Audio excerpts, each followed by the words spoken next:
Nobody realizes that Diddy's not guilty verdict might actually be the start of his downfall. Although Diddy avoided life in prison with just 2 charges related to cross-state adult transaction arrangements and might even return to music, reality is hitting him hard. First, his finances are nearly wiped out. His net worth has dropped to $200 million, and his 6-lawyer team costs him $15 million a month. His $61.5 million LA mansion won't sell, and his Miami Beach property is struggling. The kicker? His bail used to be in the millions, but now he can only come up with $1 million, and that was rejected by the judge. This might be his last bit of cash. Next, his reputation in the industry is destroyed. His scandals are common knowledge in Hollywood. Even Kevin Hart mocked him at the BET Awards, and former allies like Jay-Z, Kanye, Dre, and Mary J have cut ties. He's been dropped from brand deals and even reportedly banned from some restaurants. His only option may be to go off the grid with his family. The scariest part? His prison life. A 20-year sentence means he'll be surrounded by hardened criminals with the risk of being bullied. Just look at R. Kelly, who was in prison less than 3 years before facing threats and now is begging Trump for a pardon. Diddy may want to start plotting his mercy plea now because this disaster is just beginning. Music mogul Sean Diddy Combs remains in jail this morning after a mixed verdict yesterday in his criminal trial.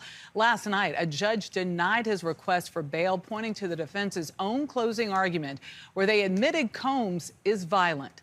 Combs was acquitted of the most serious sex trafficking and racketeering charges he faced, but he could be sent to prison for years after being convicted on 2 counts related to prostitution. Yesterday afternoon, an attorney for Combs, his ex-girlfriend Cassie Ventura, wrote a letter to the judge pleading for Combs not to be released ahead of sentencing, saying Ventura believes Combs is likely to pose a danger to those who testified in the case. But Combs' attorneys argued he poses no danger to the community and wants to be home with his 7 children. Sean Diddy Combs got down on his knees and bowed his head after he was found not guilty of federal racketeering and sex trafficking charges Wednesday. At other times, he put his hands to the sky. A guilty racketeering verdict could have meant life in prison for the 55-year-old. Though acquitted on the most severe charges, Combs was found guilty on 2 counts of transportation to engage in prostitution. It took the New York jury of 8 men and 4 women nearly 15 hours to reach a verdict. Combs' family, including his mother and children, erupted in applause after the proceedings. I want to thank the jury for putting such great care into this case. They came early every single day. One of Combs' defense attorneys, Tenny Garagos, didn't mince words outside the federal courthouse. He has not sexually assaulted anybody, certainly hasn't sex trafficked anybody. 34 witnesses took the stand over the 8-week trial. Testimonies were often graphic and emotional. Singer Cassie Ventura, Combs' longtime partner, spent 4 days testifying. The jury was shown video of Combs beating Ventura at a Los Angeles hotel in 2016. They were also shown videos from alleged drug-fueled sex marathons known as freak-offs. The allegations of sex trafficking, abuse, and details about Combs' sex life tarnished the reputation of the hip-hop mogul, who is credited with building the careers of some of the music industry's biggest names. The Southern District of New York prosecutors came at him with all that they had. The verdict is widely regarded as a loss for the government.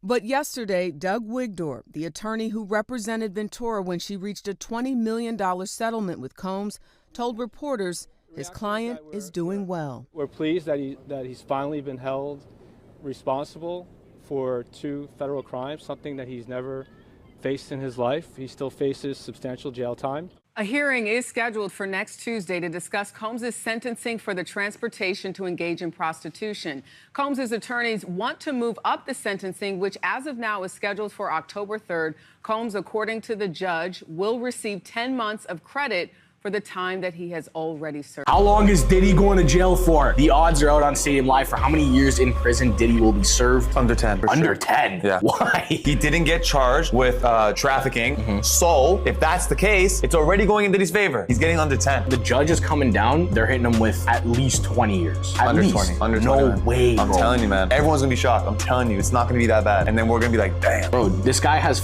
Better Call Saul as his lawyer if he gets under 10 years. There's no way he's getting sentenced less than 10. Fine, but 20? It's not hitting 20. He's on a legendary run right now, and he's gonna continue that. Did he do it? We're pleased that he's finally been held responsible for 2 federal crimes, something that he's never faced in his life. Of course, we would have liked to have seen a conviction on the sex crimes in RICO, but we understand beyond a reasonable doubt is a high standard. One of the jurors in the Diddy trial is breaking his silence, addressing the claims that the music mogul's celebrity status influenced the verdict. So let's break it all down. Just yesterday, a jury acquitted Combs of 2 counts of trafficking and 1 count of conspiracy to commit racketeering.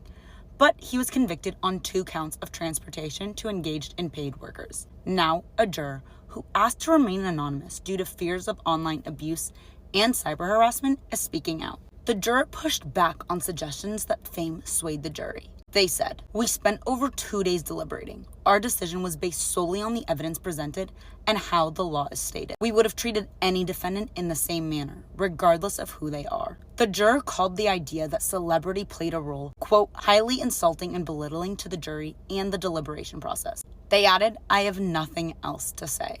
This split verdict came after 6 weeks of testimony and 34 witnesses. Yesterday, Combs was denied bail and faces up to 10 years in prison for each of the 2 guilty counts. His sentencing is tentatively set for October, but the defense team is trying to move that date up. So let me know, do you think the jury was swayed by his celebrity status, or do you think the judgment was fair? Drop your comment down below. Being a freak is not illegal.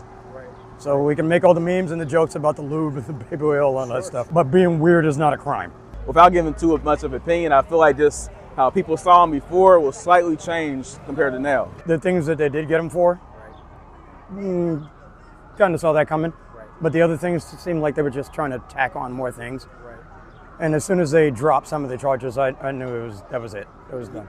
I couldn't see it being guilty all the way down. My experience with everyone coming down here was amazing. I got to meet so many people. I hear so many different people's views on how they felt that this was going to go. Most memorable part of the trial was today, when after it was all said and done, and they found him not guilty on street charges, he turned to the audience, he did the love symbol, blew kisses to his family, and I promise you, like 90% of everyone in the crowd was cheering.